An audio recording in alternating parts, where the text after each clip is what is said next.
Hey everybody, welcome back to Let's Talk Physical Media. My name is John. Fate's not going to be with me this week, so it's just going to be the big dog hosting. And it wasn't a very busy week when it comes to the news. The only real news we got is that Dune Part 2 has an official release date for May 14, 2024. And the bad news is that 4K Blu-ray will not feature the IMAX aspect ratio, which seems like a huge missed opportunity. And from what I'm able to read from the community is that everybody's pretty disappointed by this. And I'm not entirely sure why Warner Bros. Would make this decision.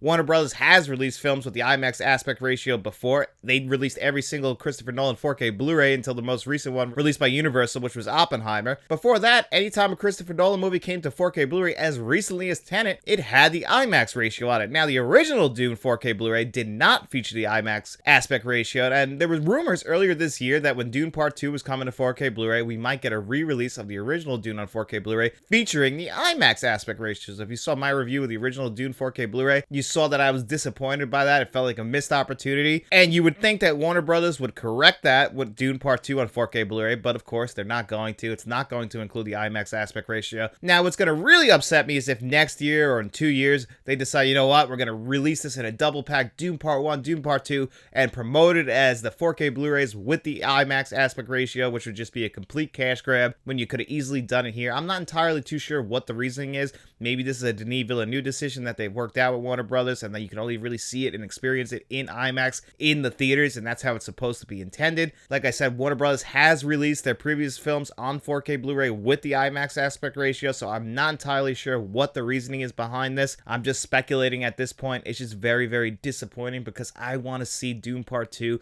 fill up my entire OLED screen, and now I'm not going to get to experience that. I'm going to have the black bars at the top and bottom, which is fine. It's still a very cinematic film. Denis Villeneuve and Christopher Nolan, they're the only two directors out there really making these big, giant sci-fi epics right now that really should be experienced on the big screen. But for us 4K Blu-ray collectors, this is very disappointing. We want to see Dune Part 2 with the IMAX aspect ratio in our home theaters, and it doesn't look like we're going to get to experience that in May, and that's very unfortunate. And then the only other news that's worth talking about this week, and right now it's just a rumor, and that is that Jaws 3 and 4 are going to be coming to 4K Blu-ray in July. There is already an Amazon France pre-order option for this, so it's almost a guarantee that these will get confirmed pretty soon, and it does make sense that we get Jaws 3 and 4 at the same time. We got Jaws 1 on its own, we got Jaws 2 on its own last year in 2023, so it makes sense that Jaws 3 and 4 are the least popular of the entire franchise. The original Jaws, directed by Steven Spielberg, is one of the greatest films ever created. Jaws 2 has a pretty big following. It's considered a pretty worthy sequel to one of the greatest films ever made.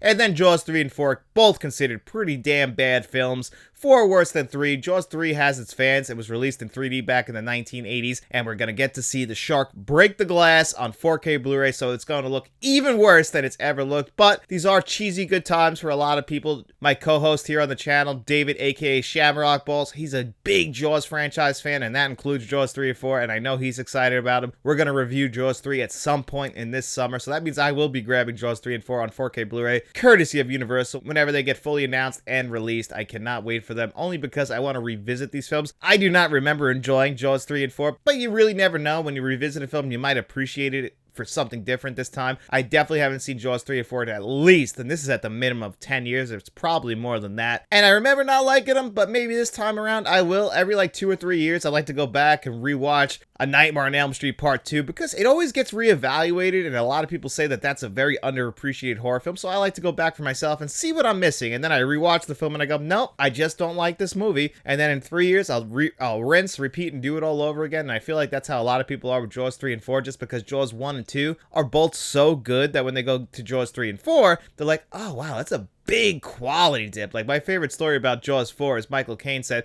I've never seen Jaws 4, despite the fact that he's in it, but I've seen the house that it's built, so that's always pretty funny. He knows that it's a bad movie, but hey, actors need paychecks too. That is their job, so I can appreciate that, and I also think that's just a really funny story. So that's all the news we got for this week, so we're going to get into the Q&A portion of the show pretty early, and that's what we're going to do right now. And then our first question of the week is from 021OM6, and they wrote, do you believe that 4K discs will be the ceiling for collecting physical media? Or will we have to start all over again in the future? And rebuy 8K discs of the same movies like we did with DVD and Blu-rays. And honestly, I believe that 4K Blu-rays is where we are gonna max out. I don't imagine we'll ever get 8K discs, mainly because the 8K format, we've had the TVs I think for like 2 years now, and obviously like they're out there, but they haven't really caught on. I mean, cable in general isn't even in 4K yet. That's still in 1080p. 4K Blu-ray discs, they're the worst selling of all physical media formats. In comparison to DVD and Blu-ray, DVD still rules the market, Blu-ray's in number 2, and then taking up a small piece of the pie is 4K Blu-ray. So we already don't have people collecting 4K Blu-ray, and I cannot imagine the studio shifting to 8K, especially since from what I've heard about 8K is that the naked eye really cannot see 8K. And when we went from Blu-ray to 4K Blu-ray, it wasn't the resolution increase that was the biggest selling point. It was high dynamic range, Dolby Vision, HDR10, that stuff, the increase in the color gamut, those deep blacks, those inky blacks that you can see on your OLED TV,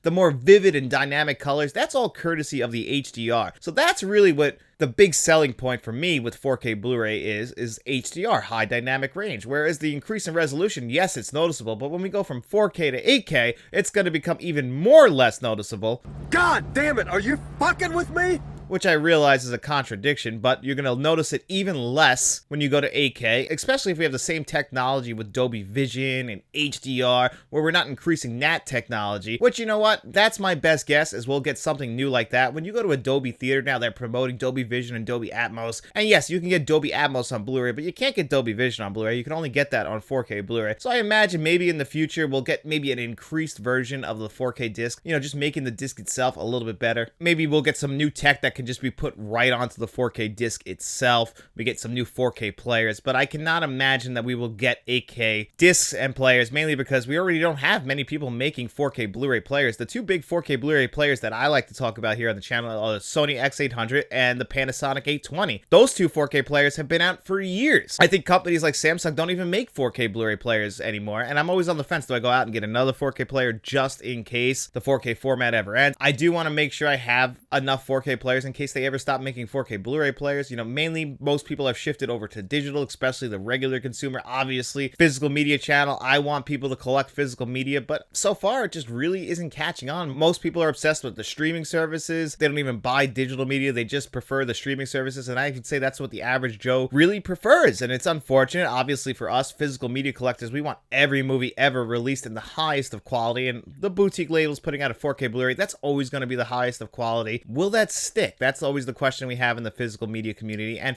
in my opinion, I don't think we'll ever go anywhere else but 4K Blu-ray. I think this is where we max out. I personally would be shocked if we got another format that isn't digitally related, mainly because I just cannot see these studios investing any more money into physical media. We already see them struggling, and I think finally Disney has gotten the message like, hey, let's outsource our films to a studio that actually cares about physical media. I always think that eventually physical media just ends up being a very niche audience like it already is, to the point where the boutique labels are doing all of the heavy lifting, and because of that, I don't think we'll ever get another physical media format. Now, we might get 8K digital formats, which could be a whole other thing, and we'll cross that bridge when we get to it, but I think at this point we're at least 2 to 3 years out from that, because the 8K TV format hasn't even caught on at all. So there's no chance that we end up with a physical media format that can plug into your 8K TV if we haven't even crossed that bridge yet. So I think we're still way down the line from a possibility of another format, but my gut tells me 4K Blu-ray is where we top out. That was a great question. I really do appreciate that. Thank you so much. And the first Kevin Kruger question this weekend, it's a fun one, is if someone gave you $1 billion, but you can only buy movie-related things, what would you do?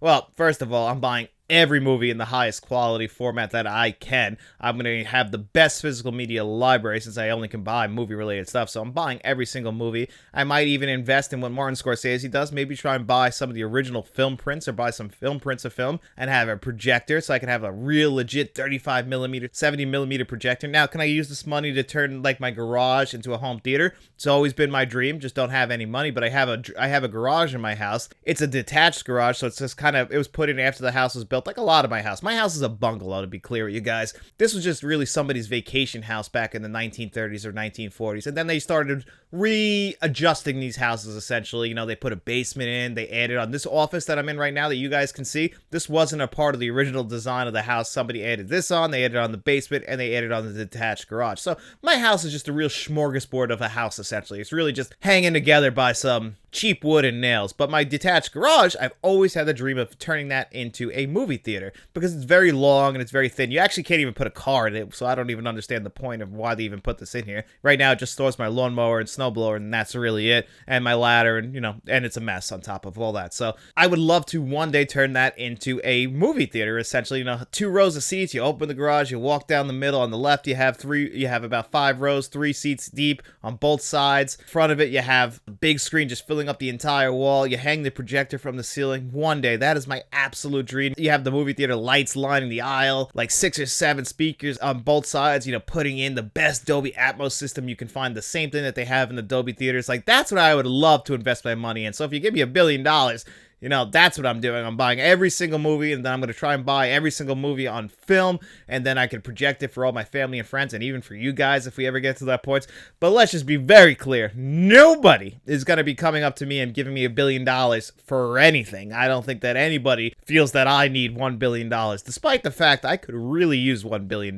But there is not a chance in the world that somebody's going to be coming up to John Keefe and going, you know what? You're the guy. I am going to invest $1 billion into you so you can get every single thing that you want movie related, nothing else. If I find out you spent any of this money on a box of Hostess Twinkies or Hostess cupcakes, because that's what I would buy because I have a sweet tooth, then you're out of here. You don't get this money anymore. So that's what I would invest it in, and that was a great question and a lot of fun. Thank you so much for that one, Kevin. I really do appreciate it. And the next one is from our producer, Mr. Smelly Potato, and he's got a few questions here. He says, what is your favorite movie from each of the following?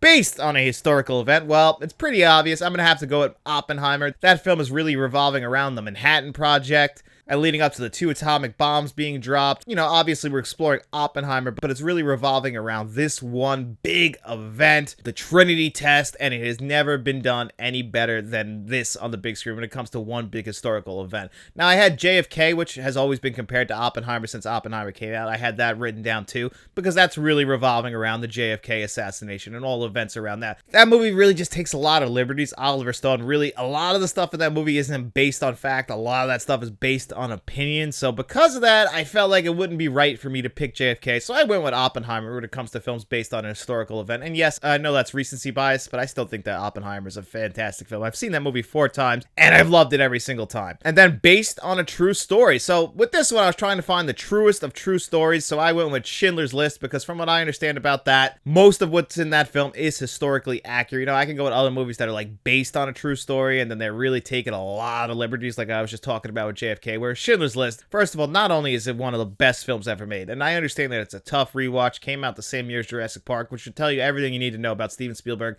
the filmmaker. I mean, this guy, him and John Williams both in 1993, they had to film these films. They had to film Jurassic Park, and then he had to go film Schindler's List. John Williams had to score Jurassic Park, and then make the score for Schindler's List. Both of them, fantastic scores, fantastic films, very, very, very different films at that. And I love both films for very different reasons. When it comes to Jurassic Park, that's just a big adventure film. That film just feels magical. When I watch that movie, I'm just in awe of the spectacle that I'm seeing, the visuals that I'm seeing. Whereas when you go to Schindler's List, you're in awe, but you're in awe at the unbelievability that this actually happened. Liam Neeson gives probably his career best performance. Ralph Fiennes gives a phenomenal performance in this film as well. Yet he's charming, but he is one of the biggest pieces of shit, if not the biggest piece of shit to ever walk this planet. But you give him a cold, you make him look a little bit weak, have his guard down, but then you just see him sniping people from his balcony and just being an absolute monster. And all of this is illustrated to you on the screen, and it's all shot beautifully with beautiful black and white. The limited use of color in this movie, all great decisions by Steven Spielberg, and it just looks phenomenal, and it's just such an impressive film. And it's a film that, even though again the subject matter very, very, very dark, I think it's one of those important films you have to see at least once in your lifetime. A lot of people are probably going to be one and done. I've watched Schindler's List a few times in my life, and again, that's just because I appreciate filmmaking. It is tough to get through. Seeing certain things in that movie still makes my stomach turn, but I think it's an important film, and I can appreciate it for its filmmaking, even though the subject matter is very, very tough, and you really got to get yourself warmed up. That's why if you want, I would say watch Schindler's List, and then after you're done with it, throw Jurassic Park in as a palate cleanser, because, you're going to be going to bed feeling very, very down and have a hard time understanding how humanity can do that to each other. And then based on a novel, I mean, this one's probably a little bit obvious, but it's funny because the person who wrote this novel hates the movie, and that is The Shining. Stephen King wrote The Shining novel, and when I was in 8th grade, or actually it was 9th grade, I did a book report on The Shining, and I read the book. I kind of actually read the Cliff Notes version of the book, to be clear, at the time. Read the Cliff Notes version, then I watched the movie, and then I looked up the differences between the book and the movie, because I think the movie is one of the best horror movies ever made. I mean, it's directed by one of the greatest directors of all time, and Stanley Kubrick, and he took some liberties with the novel to the point that Stephen King hates that movie. Then we got Stephen King's The Shining, kind of based more on his book in the 1990s, which he considers to be the best version of The Shining. But a lot of us, including myself, considered 1980s The Shining to be an absolute 10 out of 10 masterpiece with some great performances in there, including maybe Jack Nicholson's best performance. So even though Stephen King might not like The Shining film, I absolutely love The Shining film, and Stanley Kubrick couldn't have done that without the source material, despite the fact he took a lot of liberties to the point that Stephen King doesn't like it. And based on a person's life, well, you've heard me talk about it here before. I'm going to talk about it again, and that is, of course, 1992's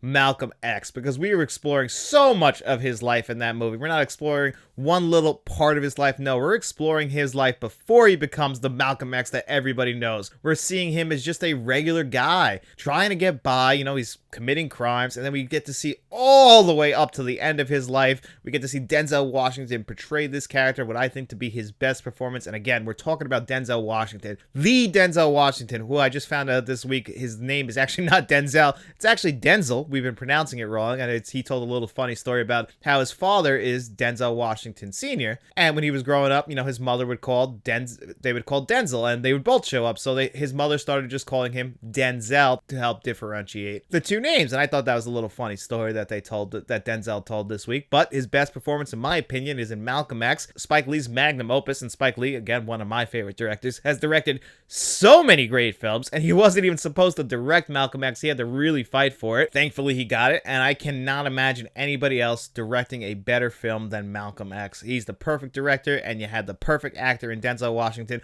who was actually cast before Spike Lee even came onto the film. A lot of people could see that Denzel was the guy. And then based on a TV show, I'm going to go to an entire franchise on this one. How could it not be the Mission Impossible franchise? People remember the Mission Impossible TV show, especially in 1996 when the original one came out. Actually, actors went and saw the premiere of the original Mission Impossible film, and they were actually offended how they handled the characters from the TV show. Jon Voight plays a character from the original TV show, and they end up making him the villain. Spoiler alert if you've never seen the original Mission Impossible film from 1996 directed by Brian De Palma. So people were upset about that because, Ethan Hunt and all of his guys, they're not a part of what the original TV show is. They kind of took the Mission Impossible name, made it their own, and then they ended up becoming one of the greatest film franchises of all time. So how could you not pick Mission Impossible? It's even funnier when you circle all the way back to the Mission Impossible TV show. That was actually created by Lucy Ball and her husband. They were the people behind that show, and they were the people behind the Star Trek TV show. So it's really funny that if you go all the way back, you can circle everything back with the Mission Impossible franchise up to Lucille Ball and her then husband, Desi Arnaz. So I always thought that was really fun. So I have to pick Mission Impossible. But that was a great question, Mr. Smelly Potato. Thank you so much, buddy. I really appreciate it. And the next Kevin Kruger question is, what are your thoughts on my coworker's hot takes? And his coworker's hot takes are just all over the place. We found out, though, he's a younger guy, so his opinions might not be the greatest of all time. But you know what?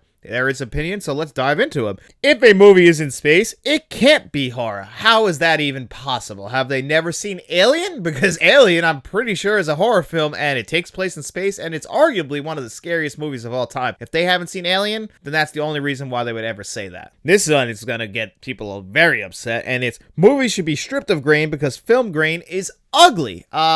I don't agree with that at all. That's just somebody who probably doesn't understand how film works, especially how filming worked, years ago, all the way through like the 1990s. Yes, I get it. If you film something on digital, it's not going to look grainy. It's going to look very clean. It's going to look very digitized, in my opinion. And for me, I've never really been in love with that. There are some great directors out there who know how to shoot digitally and make it look chef's kiss of beauty. I'm looking at you, Guillermo del Toro, David Fincher. Their movies look great digitally. Michael Mann was one of the earliest adapters of digital cinematography with movies movies like Collateral, and I don't think Collateral is one of the most beautiful movies. He ended up doing that again with Miami Vice. Those movies look very unique, and at least they're trying new things. But for me, I just do not think movies can look better digitally than they can on film, personally. And obviously, there are a lot of directors out there who agree with me on that. Christopher Nolan and Quentin Tarantino insist on shooting on film. Then you got directors like Denis Villeneuve who will shoot on the IMAX format, but use IMAX digital. So, there's always ways to make things look better with new technology, but film grain is very important if you want to have the level of detail that we want to have. You've heard us talk about the James Cameron 4K Blu-rays. A lot of us in the physical media community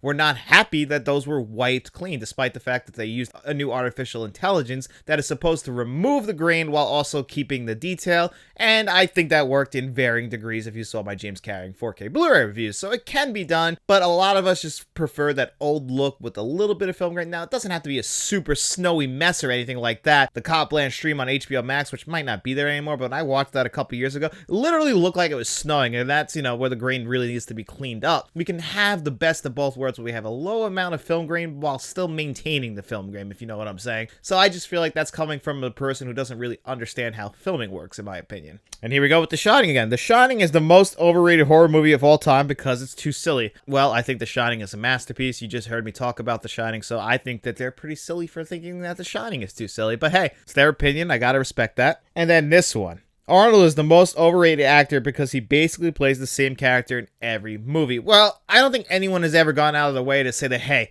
Arnold Schwarzenegger, one of the greatest actors of all time. No, nobody's ever said that. What Arnold Schwarzenegger is very charming, and he serves a certain purpose in films. You really need to make a movie that really builds around his strengths. And I mean, he's shown that he has at least some range. He can be the big action star banging out the one-liners. What'd you do with Sully? I let him go. But he could also do comedy. Look at movies like Kindergarten Cop and Twins. Who are you, man? Shit!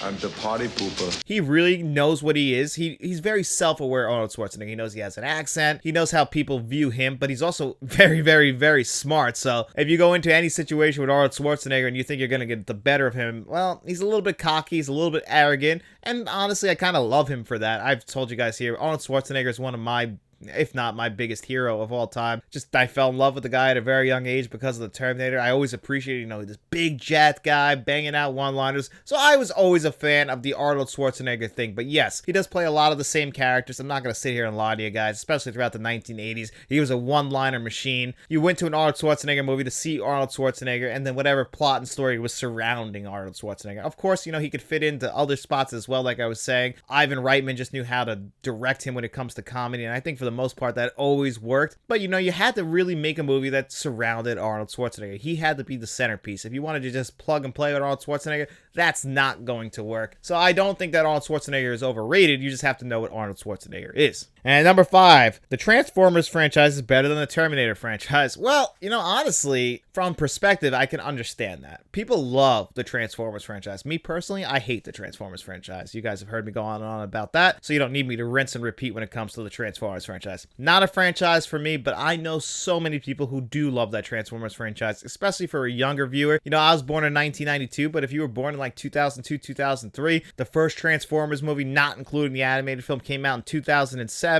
And you see that at a young age, and then you follow the franchise all the way up through last year's Transformers movie, and I think they just announced a new one, Transformers 1, I think they're calling it. If you've been following along, I can see why you would love the Transformers franchise. It's just not a franchise for me. Now, if you're somebody like me who loves the Terminator franchise, a lot like the Jaws franchise, it's got a couple classic films at the beginning. We get the first Terminator film, and then we get the second Terminator film. And I think both of those, 10 out of 10 masterpieces. The Terminator is my favorite film of all time, and Terminator 2 is not that far behind. But then, of course, we get the big drop-off when we get to Terminator 3, and then Terminator Salvation. Now, I like Terminator 3, and I like Terminator Salvation, but those movies are not great movies. I think we can all be honest, and we can all just say, it's like how some people feel about the other 2 Jaws movies. Some people enjoy them because they just enjoy the franchise, they enjoy the characters, and, they just kind of enjoy the story overall. That's for me. I just think that the Terminator franchise is very fascinating, but obviously the first two films are absolute classics, but I don't fault anybody for not liking the other four films in the franchise, because like I just said, I like Terminator 3 to a certain degree. I like Terminator Salvation to a certain degree. I absolutely hate Terminator Genesis. I think that movie is a travesty. And then when you get to Terminator Dark Fate, I thought that movie was actually pretty good. It's not great. None of them are great other than Terminator 1 and 2. So I can honestly see that one. You know, I wouldn't say that's too big of a hot take. That's more of just a generational take, because I think a lot of people who love the Terminator franchise, like myself, can admit it's really just a two-trick pony with four movies that tried and really just tried to make money and didn't actually have the heart into it. I actually do think that they put a lot of heart into Terminator Dark Fate. It just couldn't stick the landing. At least they put effort into it, but there were certain things in there that were, I guess, supposed to really shake, rattle, and roll the Terminator fan, because they do something at the beginning of Terminator Dark Fate that really just kills anything that happened in the first two Terminator movies, which I guess is by intention, you know, really bring the Terminator franchise to a new generation. But unfortunately, you kind of killed off a lot of your core audience who was going into that to see a new Terminator film that was in the same franchise as Terminator 1 and 2. And I just don't think it entirely worked, but I give them an A for effort when it comes to that one. So I understand that take. I don't think that one's as a hot a take as the first four in there, but, you know, I think that your coworker there definitely needs to see some more movies, and if they need some recommendations, I'm your guy for that. And now the next Kevin Kruger question is, let's say today is the last day that physical media was being sold. What 5 releases are you going to grab? I actually took some notes on this one because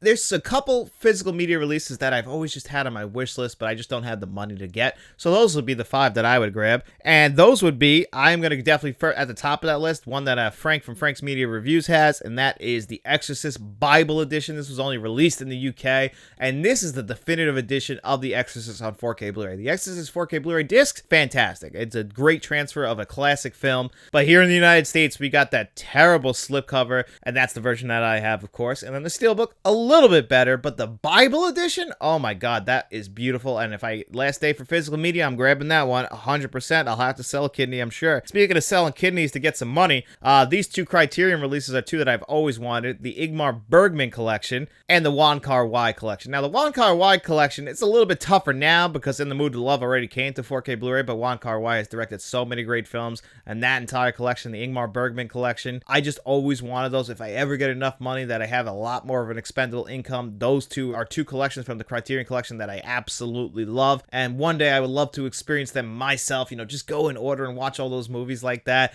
on Blu-ray. One day I'll have those ones. And then Columbia Classics Volume 4, I'm just waiting for a price drop. I'll eventually get these on 4K Blu-ray. It was just really hard to justify them at full price, and even that 143. You know, I like all the movies that are in this collection. It's just that $143 is really, really tough. You know, again, you need an expendable income to really go grab that. And unfortunately, I just don't got it. So that's number 4 on the list. And then number 5 on the list is the Jurassic World 4K Blu-rays. Now, you guys saw this in Collector's Corner with me and Frank from Frank's Media Reviews. I am not a fan of any Jurassic Park movie after the original. The original's amazing. It's an all-time classic.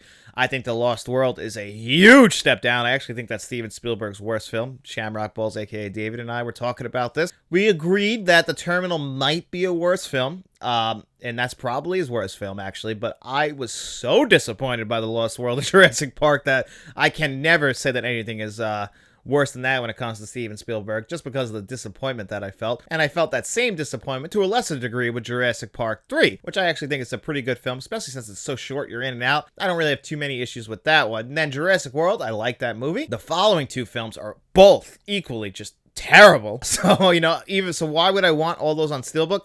That is one where packaging is just so gorgeous. I would just love to have them on 4K Blu-ray in those Steelbooks, despite the fact I already have every single Jurassic Park movie on 4K Blu-ray. I would double dip for the packaging, even for movies I don't like, just because I absolutely love the design of the packaging for that. Sometimes, it's rare, but if packaging is so good, it's almost enough for me to even buy it, even if it's for a franchise like this, that I consider the first film to be just an absolute stone cold classic, and the rest, the best we can get is probably like a 7 out of 10 in my opinion. million for Jurassic World. So that was a great question as well, Kevin. Thank you so much, buddy. And the last Kevin Kruger question is, what is the best movie from the following years? And for 1962, how is it not Lawrence of Arabia? That is one of the greatest films of all time, directed by David Lean, starring Peter O'Toole. One of the greatest, if not the greatest, epic of all time. Another movie you watch and you just cannot believe that this movie came out in 1962. A lot like 2001: A Space Odyssey. That movie has just stood the test of time, and it's just really hard to believe that it was made when it was made. It's just that good of a movie. Next one, 1986. I'm going to pick The Color of Money.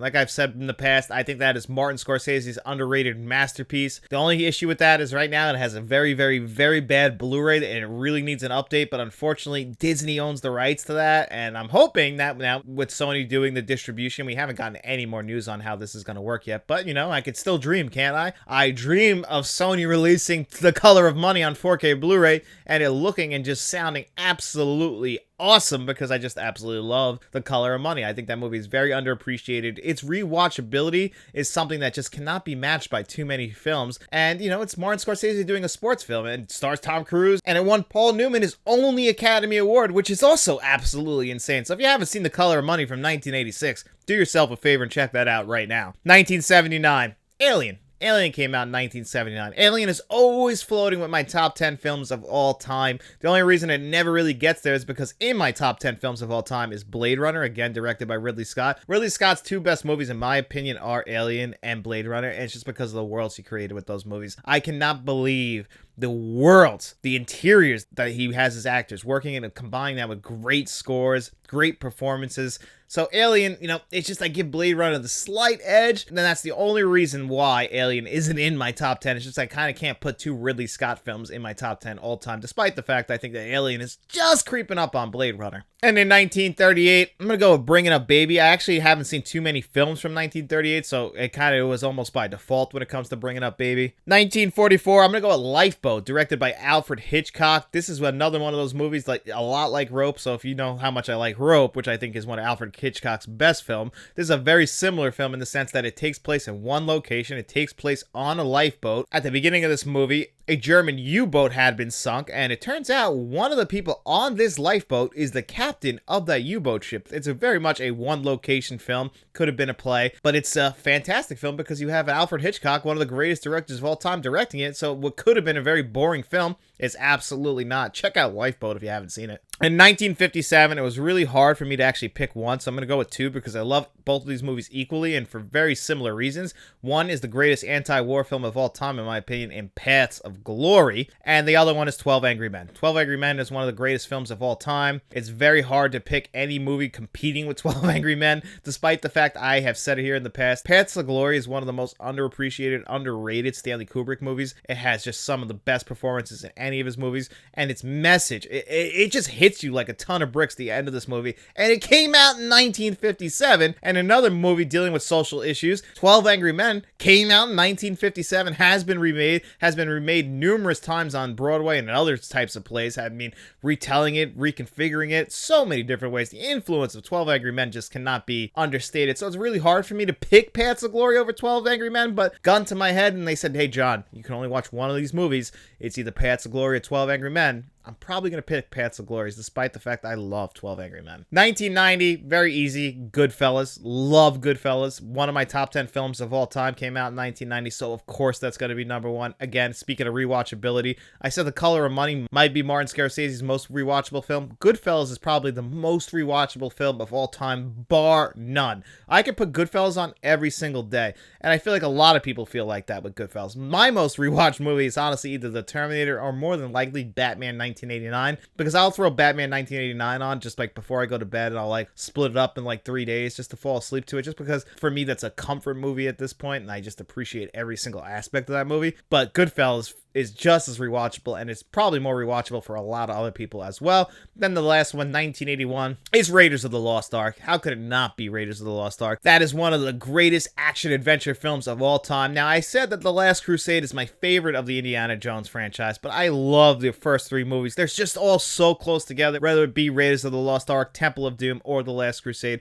All three of those movies, I can just watch. I watch them, actually. I watch all three of them every single summer. For me, those are summer blockbusters that I absolutely have to watch. They feel like summer, so I will watch all three of them in a row. And all of that got their start in 1981 with Raiders of the Lost Ark. So that was a great question as well, Kevin. Thank you so much, buddy. And that's going to do it here for us on another episode of Let's Talk Physical Media. I assure you that Faith will be on next week's show, so if you have any questions for her, make sure you guys leave those in the comment section below. And if you have any questions for me, make sure you guys leave those in the comment section below, or you can wait until Wednesday for the post. I'm sure there's going to be some more news next week. Not a big news week this week, but if there's anything you guys want to talk about, make sure you leave those in the comment section below. And while you're down there, make sure you guys like this video, subscribe to the channel, turn notifications on, get out in those streets and tell your friends about us, or you can even become a channel member like John Doe Juggalo, Jason Martin, and Mr. Smelly Potato under the producers tier, or you can even become a channel director like Frank from Frank's Media Reviews. Have your own review each and every single month. This month, Frank wants me to review the horror film Spring, which I have never seen. I'm looking forward to checking that one out. If you've been following along with Frank's recommendations, Frank has never recommended to me a bad movie. Frank is a great person when it comes to recommending films, so definitely make sure you're following along on his channel and John Doe Juggalo's channel. Everybody else who you see in the comment section who also has a YouTube channel, again, some great physical media channels out there. If you're a fan of physical media,